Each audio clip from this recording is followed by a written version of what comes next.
Hey, what's up you guys? Plus Ultra James here coming at you with another video. So we are continuing our journey of covering the entire IDW Transformerverse. Today's video is covering the origin of Optimus Prime. If you are new to the channel, make sure you go check out our Origin of Megatron videos. That story was amazing. Now with all of that out of the way, let's get right into this story. So before he was Optimus Prime, he was Orion Pax, a peacekeeper. And I love the opening of this story. It takes us to 40 million years ago and 10,000 feet above Cybertron, with our hero Orion tied to a shuttle on a crash course to Iacon, wishing he went with Plan B. So the story takes us from there to sometime earlier at Autobot headquarters, where we see Orion getting an upgrade that seems to be in light of the recent Autobot and Decepticon conflicts that are transpiring. The funny thing here is, as he's looking at his new body, he notices his lucky faceplate, as he calls it, was removed. But Wheeljack is like, yeah, don't worry, you know, mouths are in right now. You know, I'm thinking of getting one myself, which is pretty funny to me. As Orion is being taught about the ins and outs of what to avoid, we are met with Zeta, the current new Prime, who I have to say looks pretty cool, but I still think Sentinel Prime is still the best looking damn Prime I have ever seen. Now we learned from their conversation that not only do we have a new Prime, but also a new Senate. So this is definitely taking place after Megatron's rise to power. And in that story, we learned and we saw he defeated Sentinel Prime and wiped out the entire Senate that resided on Kaon. And it was pretty badass. So Zeta and Orion go to a meeting and they meet with Nightbeat here, who's going over the details of their mission, which is to escort a Decepticon prisoner because apparently the Decepticons are holding Ratchet. And as many of you guys may know, he's one of the most valuable players in the Autobots. He's the chief medical officer. So this is going to be a good old-fashioned hostage exchange that's going to be taking place at the Rust Spot. Now we get a really detailed description from Nightbeat here on what the Rust Spot is. He calls it the most treacherous, hazardous, and dangerous stretch of land on Cybertron. That it's always constantly being pulverized by nuke winds, sinking under toxic sludge swamps, and corrosive mists that make visibility poor and disrupt any navigation systems, making it impossible to fly in and out. It's really the equivalent of our world's Bermuda Triangle. Now Orion learns that he'll be going on this mission with Nightbeat here, but also Cybertron's foremost philosopher and expert in Rust Spot navigation, Alpha Trion. And I was honestly expecting him to look a lot more regal looking, but instead he reminds me of Gandalf the Grey right here. And now after Orion meets Alpha Trion, Alpha Trion muses on the Autobots' adoption of what's called the First Face as their sigil, because before that it was treated as a universal symbol for their race. He says it would always reappear whenever their race was on the brink of profound global unrest. He then asks Nightbeat here if they're Decepticon prisoners in the trailer, and when Nightbeat replies that he doesn't know and that none of them are supposed to engage with the prisoner, Alpha Trion applies Omega's conundrum to this, which is basically Transformers' version of Schrodinger's cat.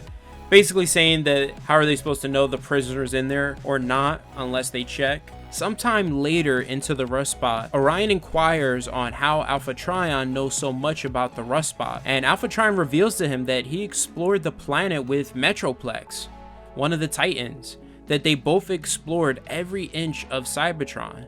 And I didn't expect this. This was like a pretty awesome little reveal here. However, out of nowhere, they end up being attacked by the Slicers, who come out of the mist and end up striking them. The group strikes back, and as they're fighting the Slicers, Nightbeat tells Alpha Trion he's surprised that he's pretty good with his fist for a public intellectual. And I like Alpha Trion's reply here. He says he's been in some heated debates. The Slicers are beaten back and retreat, and the group discovers that the trailer took damage and was opened during the fight. Initially, Orion thinks that the prisoner escaped, but quickly the group find the prisoner and discover there wasn't just one Decepticon in the trailer, but two, a pair of twins, Rack and Ruin, who are responsible for bombing a spaceport. Now, this confuses Orion, and he wonders why the Decepticons would trade Ratchet, a chief medical officer, for some minor low-level Decepticons. And Orion goes to speak to them, and through his conversation with them, he learns that both Rack and Ruin can't combine. They're not combiners. They don't even have alt modes anymore due to them pushing their transformation cogs too hard. And one thing I really like here is Orion talks to the twins about the Decepticon philosophy. And I feel like this is something we've never seen before in any of the shows, in any of the movies. So this is pretty cool here. He says that there was a time he understood it and even sympathized. He even thought, like Megatron did, that the world needed change. But he believes in the change that Zeta Prime is bringing, and tries to convince Rack and Ruin to tear off their Decepticon badges and walk away. And the twins end up admitting to him that they fear that Megatron will kill them. All of a sudden, a group of Seekers led by Thundercracker arrive on the scene to escort Orion and the group to the location of the exchange.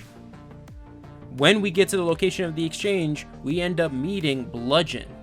Now, initially I thought he said welcome to Butthole, not Bolthole. I was like cracking up because I like looked back at it and I was just like, I swore he said Butthole.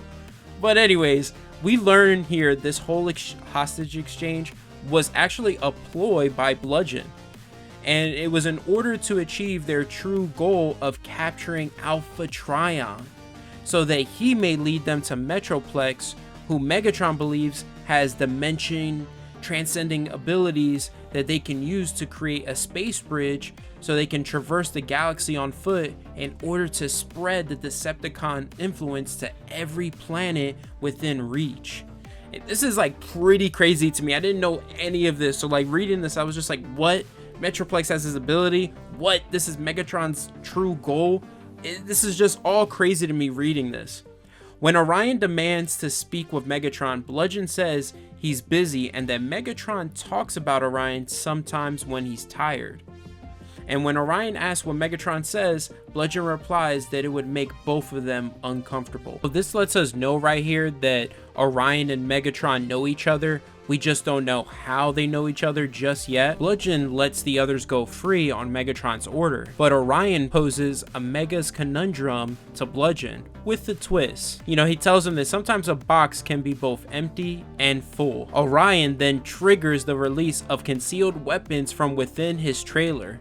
And then we get a firefight. Alpha Trion frees himself from Thundercracker's grasp, and as the firefight is like going on, Rack and Ruin offer to lead the Autobots to safety, but Orion ends up sacrificing himself to allow the others to escape and ends up being captured. Bludgeon has Orion strapped sometime later to the shuttle that we found him in the beginning of the story. And Bludgeon tells Orion that the shuttle is programmed to crash into the nearest settlement. And we see here not all of the Decepticons agree with this plan, which is really surprising here. Thundercracker opposes the death of innocent civilians who they're supposed to be fighting for. And Bludgeon justifies this by saying they're Decepticons at heart, they'll be considered martyrs, that he's jealous of them, which is pretty crazy. Orion, trying to stall Bludgeon as long as he can, tells Bludgeon the future he sees for him. He basically says that he'll rise up high the Decepticon ranks since he likes to hurt others and cares only for himself, until he ends up rising so high that he stands side by side Megatron. But eventually he'll overstep, he'll get in Megatron's way, and Megatron will bring him down, and then he'll always be remembered as a failure who fell farther than he climbed. When he said this, I was like, damn. This is super accurate of anyone who like really gets in Megatron's way that's a Decepticon. But Bludgeon just replies to this, no matter what happens, you won't be around to see it, and sends the shuttle off. While the shuttle is flying off, Pax deduces that the shuttle is going to crash clear of any cities, but he's gonna end up dying either way, until the shuttle ends up colliding with another passing craft, and is deflected onto a trajectory that points it straight at Iacon. As Orion is struggling to get out of these binds, he ends up remembering Rack and Ruin's information about instantaneous conversion. Orion shuts down his transformation cog safeties and snaps his bonds with the speed of his transformation, which is pretty damn awesome. Pax takes control of the shuttle and ends up crash landing it clear of the city. After the crash, we see Orion here thinking as he sits among the wreckage, you know, thinking about how Wheeljack is going to kill him after he sees what he did to his new body. And he thinks about how his body is like, you know, almost perfect, but it's missing one thing. He grabs a piece of metal from the debris and he fixes it over his face, an emulation of his old Lucky faceplate. And that is the end to the origin of Orion Pax. I hope you guys enjoyed this video. If you did, please hit that like button. I would greatly appreciate it. Comment down below what was your favorite part of the story. Anything I missed, let me know. I might do the Spotlight of Blur next, or I might jump right into Autocracy. Not sure yet. Let me know what you guys think I should do next.